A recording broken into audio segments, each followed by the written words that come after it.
In this video, I'm going to show you how to use an assessment with your students. I'm logged in as a teacher and I'm looking at the teacher dashboard. So first you'll want to change the mode from work to assessment. You'll notice that by default, all of the assessments are locked for all of your classes. So you'll have to click here to unlock them. The assessments pull questions directly from the homework. For instance, in the embedded math skill on the homework, there were 11 questions. By default, it's going to pull 2 randomized questions for each student. But you can change that by changing the problem counts here.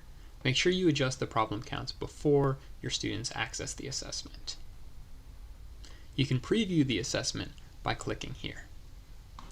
Let me unlock it and then I'll show you this from the student's perspective. So I'm going to go ahead and unlock the assessment, and now I'm going to switch over to look at a student account.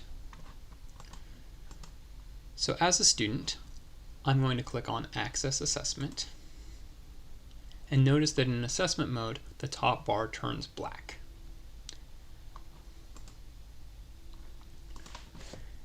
Students can still practice and check their answers at any time as they work through an assessment.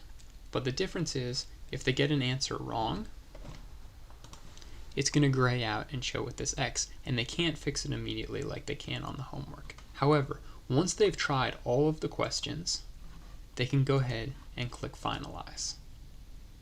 Once a student clicks Finalize, the top bar will turn green and they can start making corrections. As they make corrections and answer anything that they didn't answer previously, you'll notice that while their original score was locked at the value they had before they clicked Finalize, now their correction score will start to increase. Going back to the teacher side, if you navigate to student scores, you can see your student scores. You can lock or unlock individual assessments, and if a student hasn't finalized your test but they've run out of time, you can click here to finalize as well.